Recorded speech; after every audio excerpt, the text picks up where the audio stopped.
선지자 중에 하박국은 의문이 많고 그만큼 질문이 많은 선지자로 정평이 나 있습니다.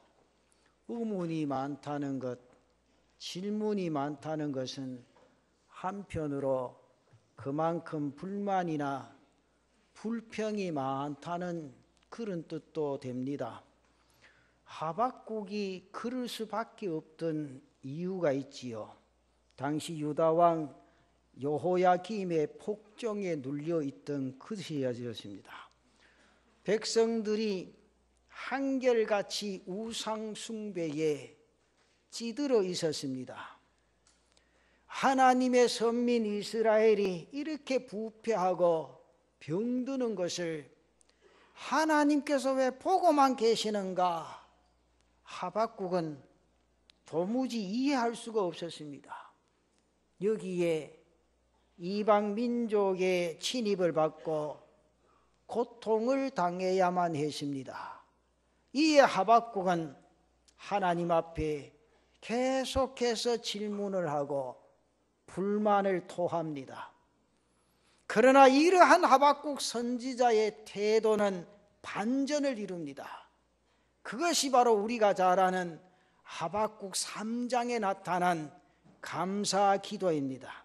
그 가운데 하박국 3장 17절 이하 19절 말씀에 보면 이런 말씀이 나타나 있습니다. 비록 무화과 나무가 무성하지 못하며 포도나무에 열매가 없으며 감람나무에 소출이 없으며 밭에 먹을 것이 없으며 우리의 양이 없으며 외양간에 소가 없을지라도 나는 여호와로 말미암아 즐거워하며 나의 구원의 하나님으로 말미암아 기뻐하리로다. 주 여호와는 나의 힘이시라. 나의 발을 사슴과 같게 하사 나를 나의 높은 곳으로 다니게 하시리로다. 하박국의 태도가 한순간에 이렇게 바뀔 수 있었던 것은 그가 하나님의 뜻을 알았기 때문이다. 그 말씀이죠. 비록 자신의 눈으로 보기에는 매우 불만족스럽고 그래서 불평이 많았지만 의인은 믿음으로 말미암아 살리라. 그 하나님의 말씀 속에 하나님의 귀하신 뜻과 섭리와 경륜이 있다는 것을 깨닫게 된 겁니다. 그것을 깨닫는 순간 그는 더 이상 질문하지 않습니다. 더 이상 불평하지도 않습니다. 이제 오히려 하나님을 찬양합니다. 사람의 생각과 태도가 바뀌는 것은 한순간입니다. 바로 의미와 뜻을 깨달았을 때입니다. 특별히 하나님의 섭리가 거기에 있고 하나님께서 일하시고 계시다는 것을 아는 순간에 더 이상 의심을 품지 않게 되는 겁니다. 더 이상 질문도 하지 않게 된다는 거지요. 이제 오직 그분만 신뢰하고 의뢰하면서 기도하고 나아갈 뿐입니다. 오늘 요한복음 16장 16절 이하의 말씀을 가지고 아무것도 묻지 아니하리라. 그 제목으로 오늘 몇 가지 말씀을 드리려고 합니다. 그 첫째는 깨닫지 못할 때 누구든지 흔들릴 수밖에 없습니다. 예수님께서 십자가를 앞두고 당신이 떠나갈 것에 대해서 여러 차례 제자들에게 말씀을 하셨습니다. 이미 주님은 제자들에게 예루살렘에서 고난당하실 것이나 십자가 후 사흘 만에 부활하게 될 것을 말씀하셨습니다. 그리고 오늘 본문에 앞서서 16장 전반부에 보면 주님은 당신이 떠나실 것에 대해서 제자들에게 말씀을 하시지요. 요한복음 16장 5절 말씀에 보면 지금 내가 나를 보내신 이에게로 가는데 너희 중에서 나더러 어디로 가는지 묻는 자가 없고, 앞에 보면 내가 나를 보내신 이에게로 가는데 그랬습니다. 그러면서 16절에 나타난 말씀을 보면 조금 있으면 너희가 나를 보지 못하겠고 또 조금 있으면 나를 보리라. 앞면에 보면 조금 있으면 너희가 나를 보지 못하겠고.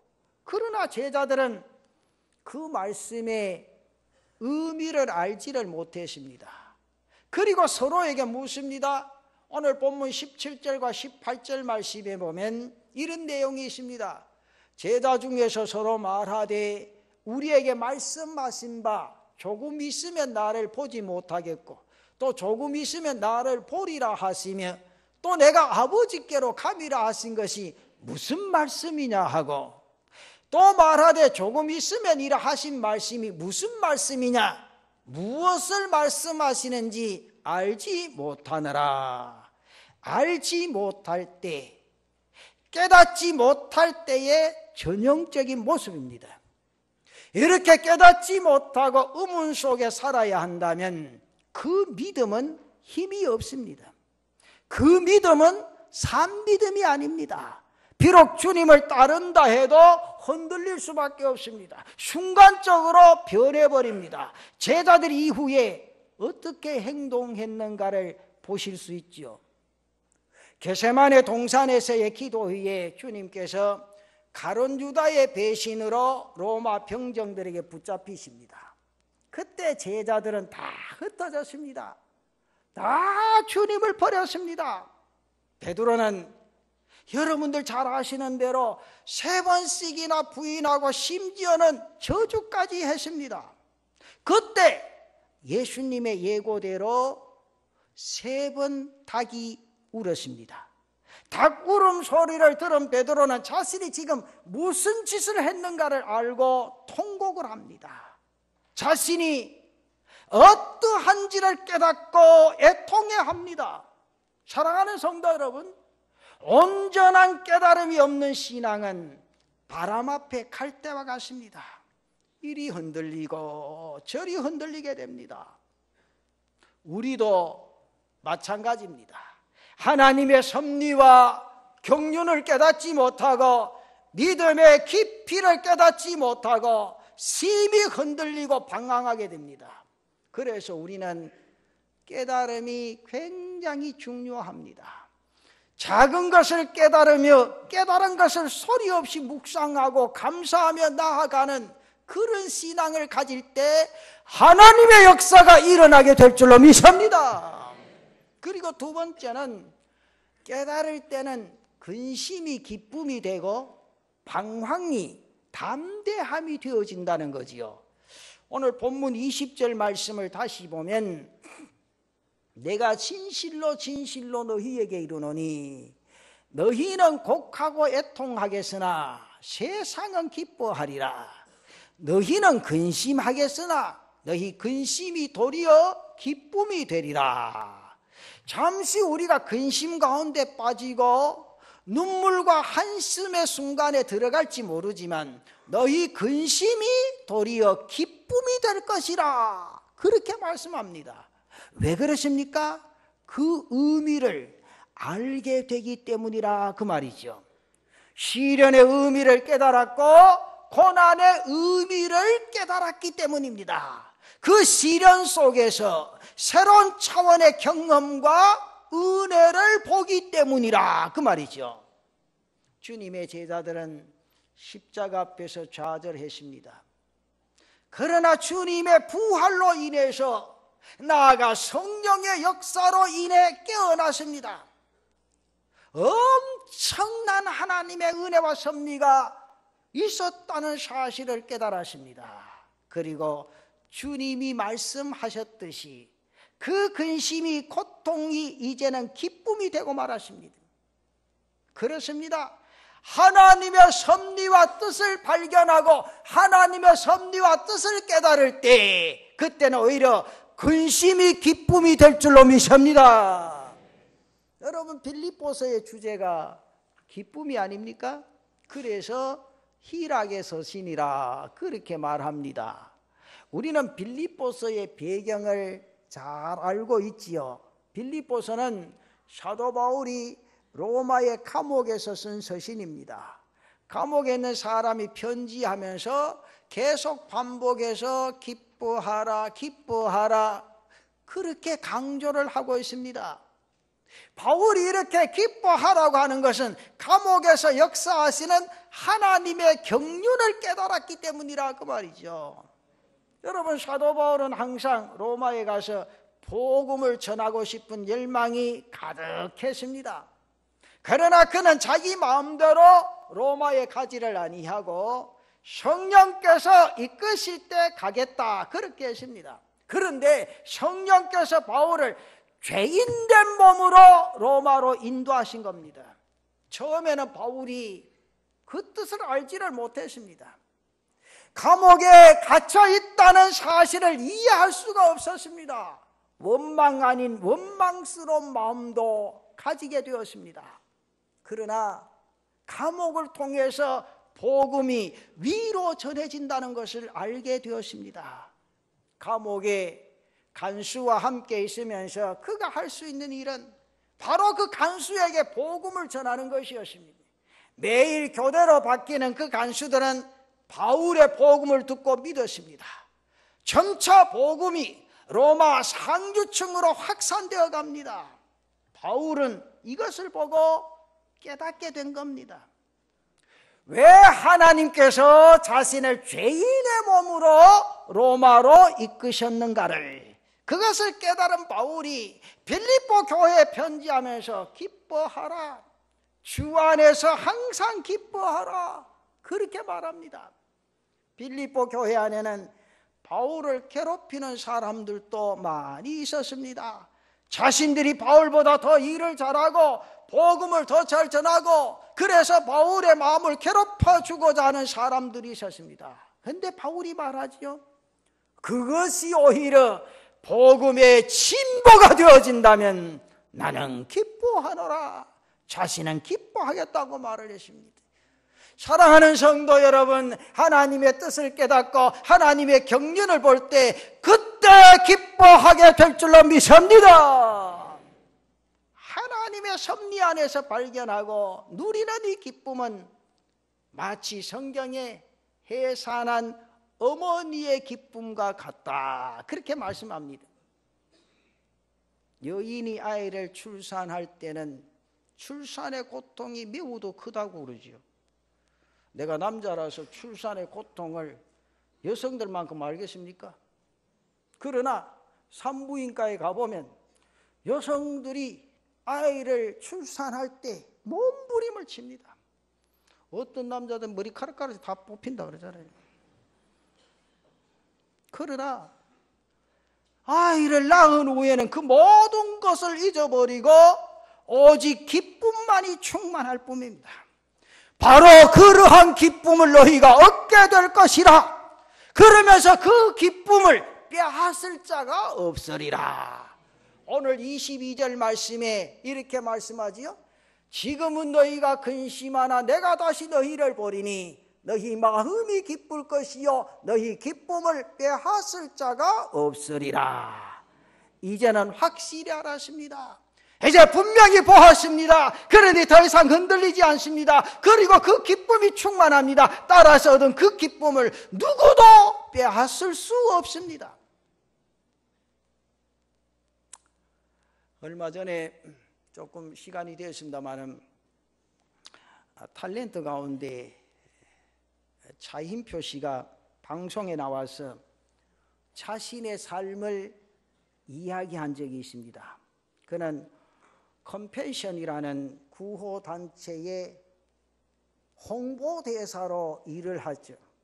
홍보대사일 뿐 아니라 그는 세 아이 중에 2딸을 입양을 했습니다. 그리고 약 50여 명의 아이들을 후원해서 양부모의 역할을 잘하고 있습니다. 그가 이 일을 하게 된 것은 자신의 아내 신에라 씨 때문이라 그렇게 말을 했습니다. 그 아내는 신실한 그리스도인입니다. 그래서 신앙과 봉사의 삶이 그에게 영향을 주고 봉사를 하고 있다 그렇게 방송에 나와서 스스로 고백을 했습니다. 그런데 그가 고백하기를 지금이 너무너무 행복하다고, 예전에 비해서 지금 자신은 만 배의 행복을 누리다고 했다. 이 행복은 다른 어떤 것으로도 바꿀 수가 없고 또 누구도 빼앗을 수가 없노라. 그가 그렇게 고백을 했어요. 처음 그가 이 일을 시작할 때 억지로 했다 그랬어요. 누구 말도 안 해요. 코가 끼어가지고 아내 때문에 했어요. 컨벤션에서 공부를 위해서 촬영차 어느 날 인도로 가게 되었습니다. 근데 가자고 하니까 안 갈 수가 없고 맞이해서 따라갑니다. 다른 사람들은 다 자비를 들여가지고 가는데 자신은 거기다가 비행기표를 요구했습니다. 이것도 이코노미성이 아닌 비즈니스 클래식을 요구했다는 거죠.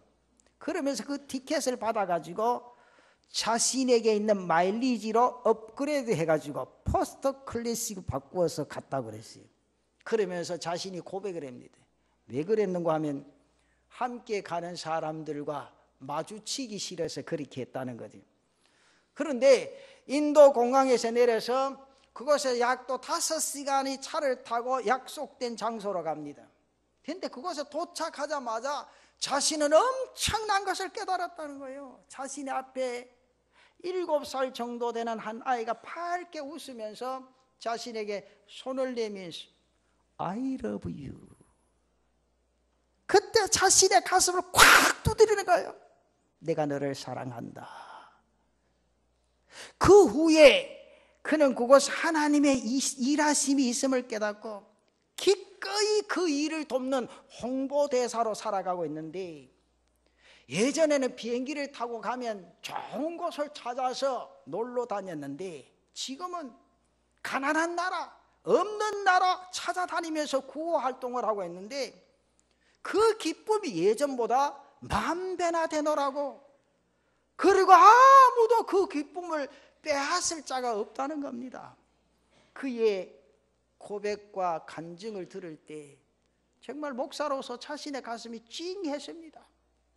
사랑하는 성도 여러분, 사람이 깨닫게 되어질 때 얻는 기쁨이 어떠한가, 그리고 그 삶이 얼마나 복된지를 다시 한번 알게 된다는 거지요. 사랑하는 성도 여러분, 여러분 머릿속에 이 신구약 성경 한 권이 다 들어가지고 입만 열면 창세기 1장부터 요한계시록까지 줄줄 외운다고 해도 그 말씀이 깨달음이 없으면 살아있는 말씀이 아닙니다. 여러분 가슴 속에 말씀이 깨달아질 때 진정한 행복을 만끽하게 될 줄로 믿습니다. 중요한 건요, 내 자신의 삶에 깨닫고 그 깨달음을 통해서 이 땅 위에 인생의 삶을 살아간다는 게 얼마나 행복한지 몰라요. 그러면서 마지막 결론적으로 한 말씀 드리고 싶어요. 세 번째, 이 은혜를 알고 이 기쁨에 있는 사람은 아무것도 묻지 않는다. 지금부터 아무것도 물을 필요가 없다는 거예요. 오늘 성경에 보면 23절에 그 말씀이 있죠. 그날에는 너희가 아무것도 내게 묻지 아니하리라. 내가 진실로 진실로 너희에게 이르노니 너희가 무엇이든지 아버지께 구하는 것을 내 이름으로 주시리라. 염려하지 않아도 됩니다.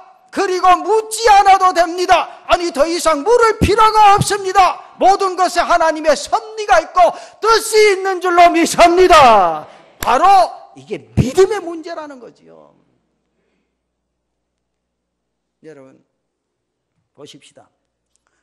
제가 이 말씀을 준비하면서 제 스스로가 참 목사 된 게 얼마나 감사한지, 너무너무 감사하다. 그 이전에 70억이 넘는 사람 가운데 왜 나를 택하셨을까? 그리고 왜 구원하셨을까? 그러면서 목사로 만들어서 왜 남부민중앙교회 보내주셨을까? 그러면서 사랑하는 성도들과 함께 그리스도의 사랑을 나누고 말씀을 전할 수 있는 자가 되었을까? 하나님의 섭리다, 하나님의 뜻이다. 이 사실을 느끼게 될 때 그저 감사하고 감격한 것밖에 없어요. 저희 집사람이 살아있을 때 종종 그런 말을 했어요. 당신은 교회가 그렇게 좋습니까? 그래서 내가 역으로, 그럼 당신은 교회가 싫습니까? 아닌데, 그건 아닌데 나도 교회가 좋은데, 참 신기한 게 있대. 본인이 목사 아내로서 살아가면서 참 신기한 게 있대. 나보고 그게 뭐냐 물으시. 왜 당신은 새벽 기도 와서 씻고 밥 먹고 나면 딱 그 시간 되면 출근하느니. 누가 교회 멀어 가는 사람도 없고, 내가 가만히 봐도 다른 목사님 집에서 늦게 가는 사람도 있고 목사님도 있고 다 있는데 왜 그 시간 되면 딱 출근하느냐 그 말이지.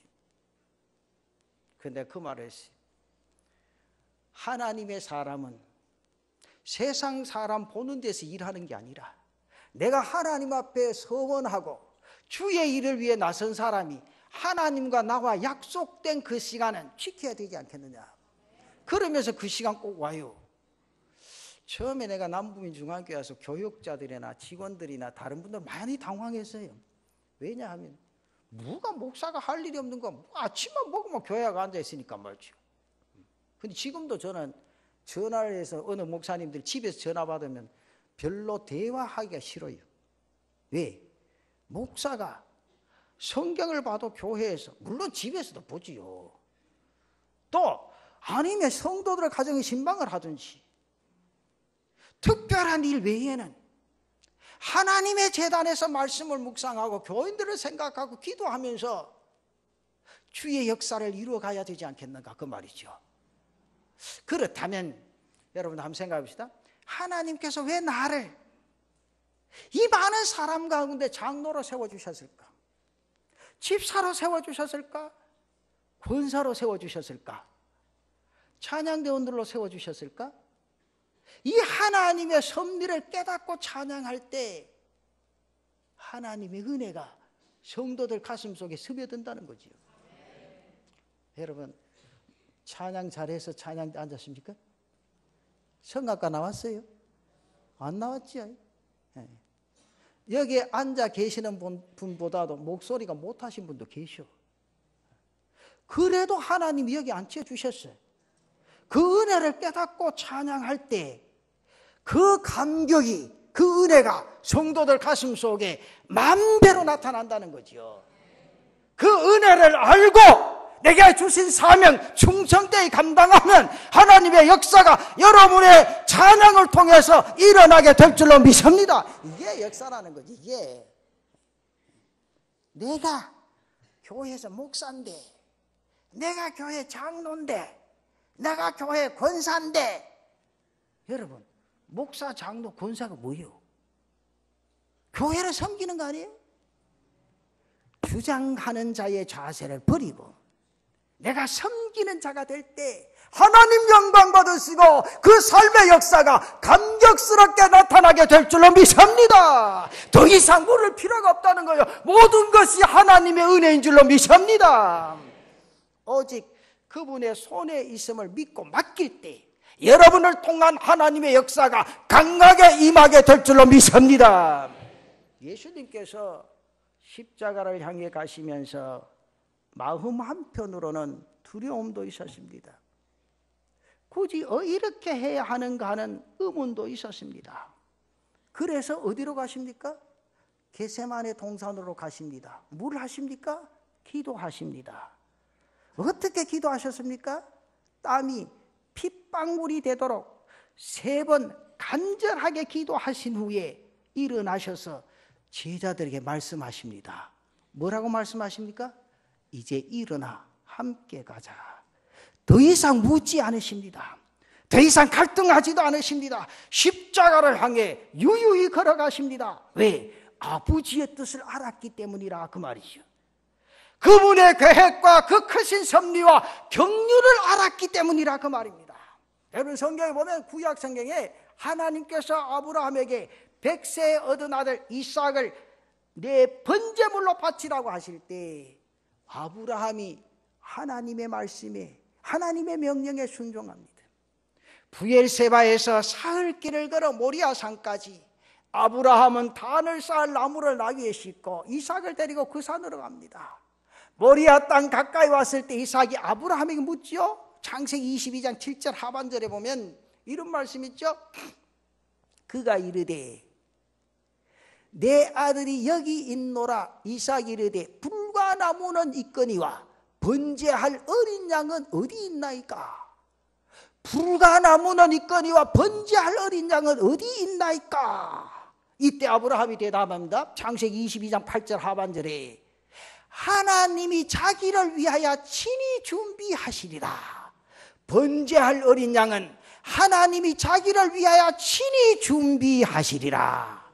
이 한마디를 듣고 더 이상 성경에 이삭이 질문을 합니까 안 합니까? 이게 중요해요. 이게 말씀 한마디가 자신의 가슴 속에 스며들 때 더 이상 묻지를 않습니다. 그렇구나, 하나님이 하시는구나.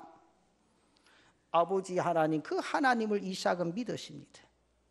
그분이 하실 것이라, 그분이 준비하실 것이라는 그 믿음에 동참했습니다. 그리고 순종했습니다. 하나님께서 하실 것이라는 것을 믿기 때문입니다. 이삭은 상징적으로 바로 이 십자가의 희생양이 되시는 예수님을 보여주는 것이기도 합니다. 여러분, 로마서 8장 28절을 믿습니까? 안 믿습니까? 믿습니까? 안 믿습니까? 믿습니까? 그건 종일 해봐야 되겠네. 믿는지 안 믿는지 믿습니까? 로마서 8장 28절 말씀 무슨 말씀이에요? 성경에 보면 우리가 알거니와 하나님을 사랑하는 자, 곧 그의 뜻대로 부르심을 입은 자들에게는 모든 것이 합력하여 선을 이루느니라. 이 말씀에 대한 분명한 깨달음이 있고 오늘 이 말씀을 확실하게 믿는다면, 곧 내가 하나님을 사랑하고 그 부르심 안에 있다는 확신을 가지고 있다면 더 이상 마음의 의문, 입을 열어 질문하지 아니해도 된다, 그 말입니다. 하나님께서 하시는 일을 경험했다면 질문이 필요 없습니다. 오직 믿음으로 가면 될 줄로 믿습니다. 그분을 의뢰하고 의지하면서 기도하면 될 줄로 믿습니다. 그러면서 마지막 결론이 뭡니까? 기도할 뿐이라. 보세요, 주님께서 말씀하시죠. 23절과 24절 말씀해 보니 그날에는 너희가 아무것도 내게 묻지 아니하리라. 내가 진실로 진실로 너희에게 이르노니 너희가 무엇이든지 아버지께 구하는 것을 내 이름으로 주시리라. 지금까지는 너희가 내 이름으로 아무것도 구하지 아니하였으나 구하라, 그리하면 받으리니 너희 기쁨이 충만하리라. 하나님의 일을 보았습니다. 하나님께서 살아계심을 알았습니다. 하나님 섭리 안에서 되어짐으로 결국 합력하여 선을 이루시는 하나님의 역사를 깨닫게 되어졌다, 그 말이죠. 사랑하는 성도 여러분, 그렇다면 우리가 할 수 있는 것은 무엇입니까? 바로 기도하는 겁니다. 하박국과 같이 하나님을 찬송하는 기도, 감사의 기도를 드리시기를 바랍니다. 그리고 구하는 기도를 드릴 때 하나님께서 일하심을 여러분의 눈으로 보게 될 줄로 믿습니다. 제자들이 주님의 부활을 목격하고 그리고 승천하시고 성령을 통해 오셔서 엄청난 하나님의 일이 이루어지는 것을 보듯이 우리를 통한 하나님의 일이 이루어지는 것을 분명하게 보게 될 줄로 믿습니다. 그리고 그분의 뜻과 그분의 섭리 안에서 살아가게 될 줄로 믿습니다. 사랑하는 남부민중앙재단 성도 여러분, 우리는 예수님을 알고 있고 믿고 그분과 함께 하고 있습니다. 그러나 중요한 것은 함께 있는 그 사실만이 아닙니다. 그분의 뜻과 섭리를 알고 그 안에서 살아가는 겁니다. 하나님께서 나를 통해 우리를 통해 어떻게 행하실지에 대한 믿음 속에서 그 일을 기대하며 가는 겁니다. 비록 주님이 십자가에 달려 죽는 자 하셔도 저들이 십자가를 통한 하나님의 섭리와 경륜을 깨달았다면 저들은 흔들리지 않았을 것입니다. 그러나 알지 못했기에 흔들렸습니다. 그러나 감사하게도 부활하신 주님께서 저들에게 오십니다. 그리고 성령을 통하여 깊은 하나님의 섭리와 경륜을 알게 해주십니다. 우리에게도 동일합니다. 지금은 너희가 알지 못하나 후에는 알리라 하시듯이 분명히 여러분들 알게 될 줄로 믿습니다. 그러나 지금 우리가 이 믿음을 가지고 간다면 우리는 아무것도 묻지 않아도 됩니다. 오직 그분께 맡기고 기도하는 삶을 살아가는 성도들 되시기를 바랍니다. 거기에 하나님의 역사가 있게 될 줄로 믿습니다. 하나님의 깊으신 뜻이 분명히 이루어지게 될 줄로 믿습니다. 사랑하는 성도 여러분, 오늘 내 자신이 깨닫게 되어질 때 흔들리지 않습니다. 반석 위에 든든히 서서 그분의 하실 일을 바라보고 믿음으로 달려가는 겁니다. 사랑하는 성도 여러분, 금년에 우리 표어가 오직 주님과 함께입니다. 그분만 바라보고 달려가시기를 바랍니다. 그분 손잡고 달려가시기를 바랍니다. 분명히 하나님이 여러분을 통한 역사가 금년 한 해 일어나게 될 줄로 믿습니다.